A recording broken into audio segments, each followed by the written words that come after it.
Okay.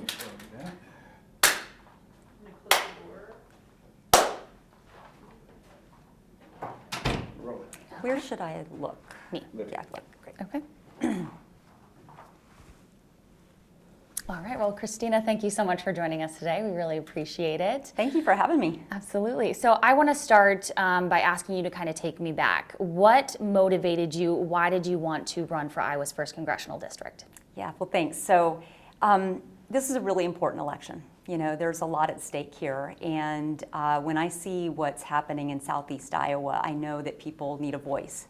A lot of people feel like what's happening in Washington has nothing to do with them. They see the yelling and the blaming and the foot stomping, and they feel like there's a lot of extremes kind of on all sides, and no one is speaking to them, and nobody is representing, you know, what they really need. And so as I've been going all over Southeast Iowa, I see people are working really hard. They love Iowa, but a lot of them are struggling. And I know what that's like. You know, I grew up in a trailer off of a gravel road, and neither of my parents graduated high school. My dad was a construction worker. My mom sometimes worked in a daycare. Mostly she was a stay-at-home mom.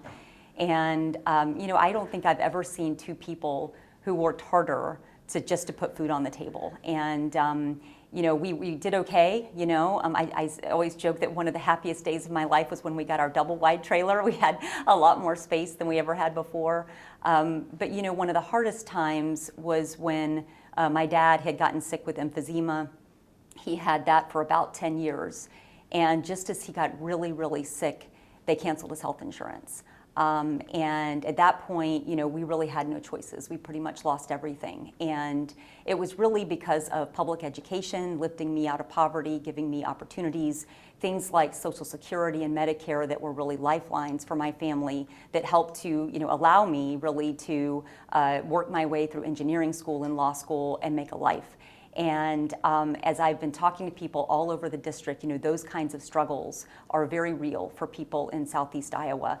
And I believe that we need to, you know, protect public education, that we need to protect Social Security and Medicare, work to bring down costs, to bring good jobs to places like Iowa. And I see my opponent who has been voting against all of those things. And I think the people of Southeast Iowa need a voice in Washington, D.C. Like you said, a lot of big topics along the campaign trail this year. One of them that I wanted to talk about with you is inflation. We hear a lot about many more people living paycheck to paycheck. Yes. What is your plan, if elected, to help alleviate that kind of issue that is affecting so many people right now? Absolutely. You know, I am hearing that all over Southeast Iowa. You know, people who are struggling to put food on the table, to put gas in their cars, people who have small businesses whose costs have risen substantially, and they're really struggling, you know, to stay in business. So we absolutely have to bring costs down. And there are a number of things that we can do. You know, the fact is that right now, inflation is a product of a lot of things. COVID and supply chain problems, production problems coming out of COVID, and Putin's war in Ukraine. Those are things that have really affected inflation. What we can do is, number one, we have to take an all-of-the-above approach to energy production. I supported rolling out oil from the Strategic Petroleum Reserve. I fully support ethanol and making that available year-round to both bring down energy costs, but also to support Iowa ethanol. You know, the other thing that we really need to do is make sure that the oil and gas companies are being held accountable for price gouging. We did see oil and gas companies who said that they had to raise prices because of supply chain problems, but then they posted record profits. So we need to get to the bottom of that. We need to make sure that they're not using COVID as an excuse to price gouge at the pump. My opponent, you know, has taken nearly $60,000 from the oil and gas companies and then voted against holding those companies accountable for corporate price gouging. So I think it's an all-of-the-above approach, and so I fully support that. And then going forward, I think it's really important that we become more resilient to this kind of inflation and supply chain problems in the future. You know, one of the things we really have to do is to bring good jobs back to the United States and places like Iowa. Manufacturing jobs. You know, we can't be so vulnerable and so dependent on places like China and Taiwan for things like semiconductors, which are in everything. They're almost in every product these days. It's hard to find a product that doesn't have semiconductors in them. And so that's something that we can bring back to the United States. I think that Iowa could be a prime location for manufacturing of things like semiconductors. That's something that my opponent voted against. She voted against the CHIPS and Science Act, which would help us compete with China, bring good semiconductor manufacturing and other jobs back to the United States to make us more resilient to supply chain problems and inflation going forward. Staying on the topic of economics, another big topic is funding public education and the cost of education. What are some policies or bills that you would like to advocate for if elected in regards to that? Right. So public education is a huge priority for me.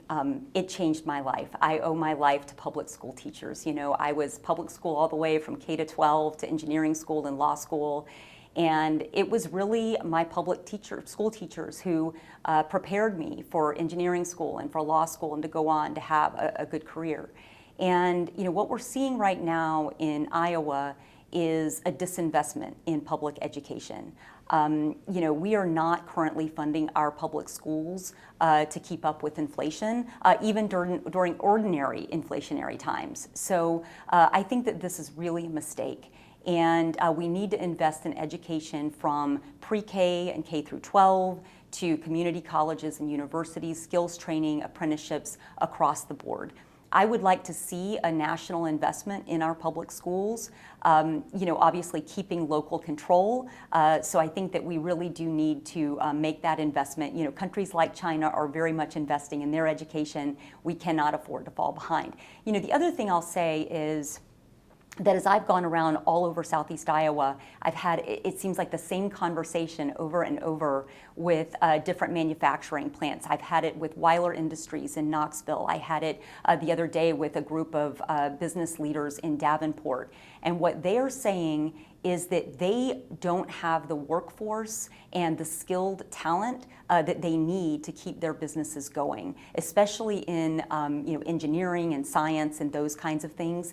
And all of them are lamenting that we are disinvesting in public education, all the while that we are talking about this major workforce shortage that we have. And they say we can't solve the workforce crisis without investing in public education, but that's exactly what we're not doing. So I would like to see that major investment in our schools at all levels, both from our federal side and the state side. And the last thing I'll say on that right now is I think it's really important that we stop pitting teachers against parents. I think that that's been a real problem. Some, not all, but some of the Iowa Republican legislators here in Iowa have been vilifying our teachers, saying that they have a sinister agenda to indoctrinate our kids with crazy ideas and things like that. And that's really driving a wedge between our parents and our teachers. I think that our kids win when parents and teachers work together. Parents should absolutely have a very strong voice in their education. I've done that with my daughter. I encourage it. I think we need more of it. But we need parents and teachers working together, not politicians driving a wedge between them. Another huge topic along this campaign has been the topic of abortion. You have been vocal from the very beginning of your support towards legalizing abortion. Mm-hmm. I want to ask you first what you have heard from people, from potential voters in regards to this topic, what they would like you to do, and what your plans are for protecting procedures like this. Absolutely. So this is a critical issue. It really is such an important issue for Iowa women and women around the country. I support Roe v. Wade, pure and simple. No more, no less. I think that we need to codify Roe versus Wade into federal law. That will return us to the status quo as it existed before the Supreme Court overruled Roe versus Wade this past summer. And that's where, you know, about 70% of Americans are, probably about that same number here in the 1st Congressional District. You know, Roe versus Wade set out a framework. It was a balanced framework. It wasn't extreme on any side. It's what people know, and it was the settled law in this country for nearly half a century. So I support just codifying Roe versus Wade as it existed before the Supreme Court decided what it did this summer. What I think is really dangerous about what we're seeing right now in this election is my opponent misrepresenting her record on this. She has said she's trying to become more moderate now because she realizes that the extreme position that she had taken is not politically popular, and now it's election time. And so she's misrepresenting her record. But here's the fact. She sponsored a bill called a Life at Conception Bill, H.R. 1011, in Congress, that would ban all abortions from the moment of conception with no exceptions at all for rape, incest, or to save the life of the woman. That is a fact. That is on record. And the Cedar Rapids Gazette did a fact check on that bill back in the summer. July 11th was the issue. And the Cedar Rapids Gazette said this is a personhood bill. The whole point of a personhood bill like that is to establish personhood from the moment of conception, when we're just talking about a few cells in the body, before there's even an embryo, okay? It establishes full rights as a person. And the legal effect of that is to ban all abortions nationwide with no exceptions at all for rape, incest, or to save the life of, as the Cedar Rapids Gazette put it, the pregnant person. So it is not true to say that she has always supported, been pro-life with exceptions. The fact is that the bill that she sponsored in Congress is a full ban, nationwide, coast to coast, with no exceptions whatsoever. It's very, very dangerous for women. It would prevent even termination of pregnancy for things like ectopic pregnancies, which are very threatening to women's lives and which can never, ever produce a viable baby. And it would even prevent things like in vitro fertilization, because what are you going to do with those remaining embryos that aren't used? And so this is a really dangerous position, and what's extremely dangerous about it is that now it's being misrepresented. The other thing I'll say is that she has misrepresented not only her own record, but Democrats' record as well. One thing that is very disturbing to me, and I think very divisive for us as a country, is her statement, which she has made multiple times on television, that Democrats support abortion on demand up until the day of birth and after birth. I don't know what that means. Literally, it sounds like she's saying doctors are killing fully formed, developed babies for no reason. That is what that statement literally means. That is some of the most extreme fear-mongering I have ever seen. And she's doing it to deflect from her own position and her own Life at Conception Act that she sponsored. And I think it's very dangerous for us, both for women, but also for our political process to engage in that kind of those kinds of statements. Another thing you have strongly advocated for is ensuring a social safety net, if you will, for voters or people in the country.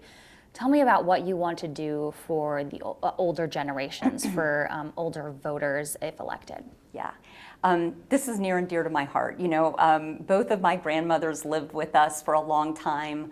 I've seen, what it means to grow older, both the joys and the challenges for elderly people.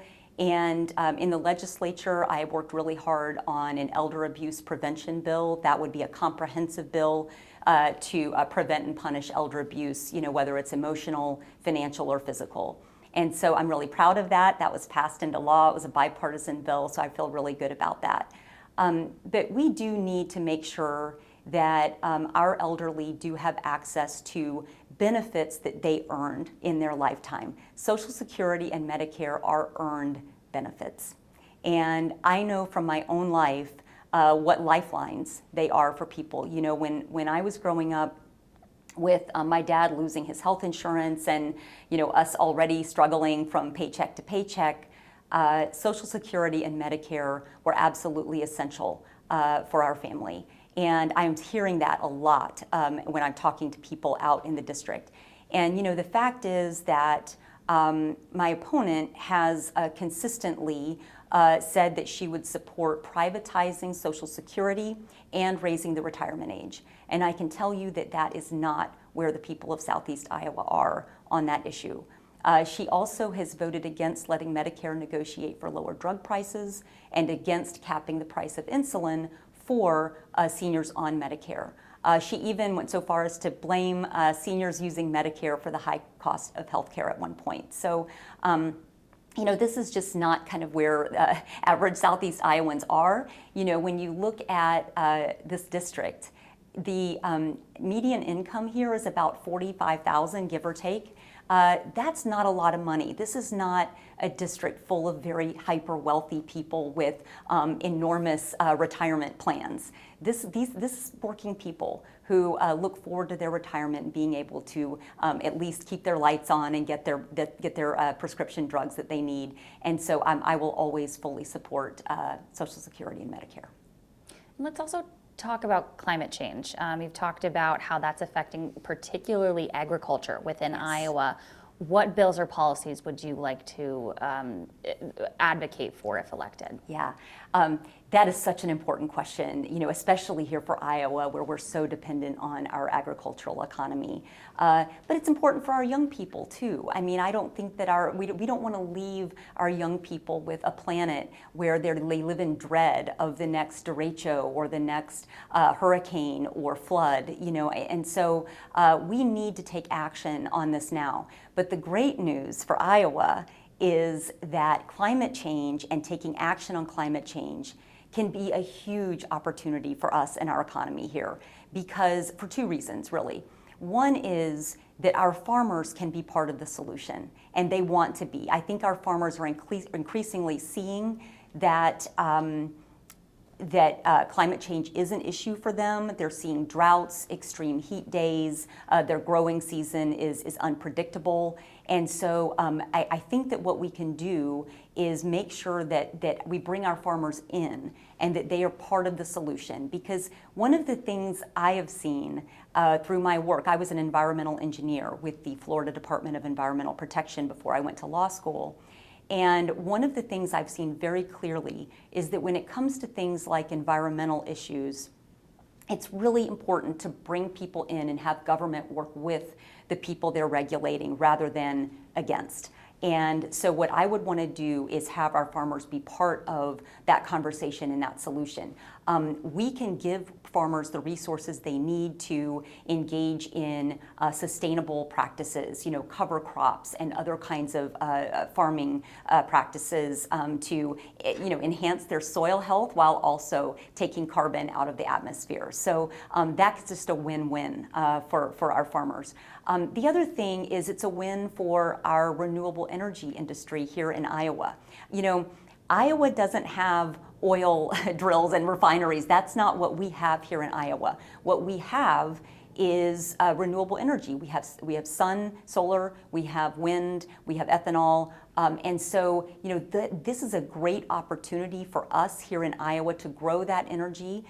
Grow that industry, bring good jobs to places like Iowa, and so I think that we should look at this as a tremendous growth opportunity for Iowa to be part of the global climate change solution.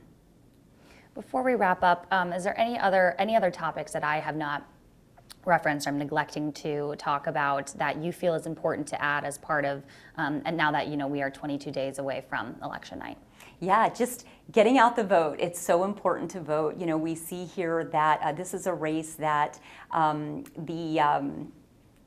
incumbent, Marionette Miller Meeks, won by just 6 votes in 2020. It was an incredibly close election. And if there's ever been a time where we see that every single vote does count, it is in this race in this district here in 2022.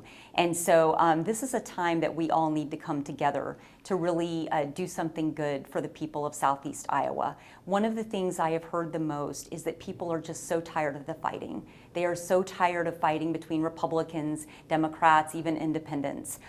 They want a government that works for them. They want a government, a representative who's going going to talk to them, listen to them, and just go work for them, not to go to DC and kind of fall into the political theater that we see happening there. They just want somebody who's listening, and I'm really proud that in my case, both former Republican Congressman Jim Leach as well as former Democratic Congressman Dave Loebsack, who collectively represented this district for, I think 44 years, they are both endorsing me in this race because they know that that is what I do. They know that I will tell the truth, that I will represent the people of Southeast Iowa, and that will be my focus rather than falling in line with the actors that are engaging in our political theater in Washington, D.C.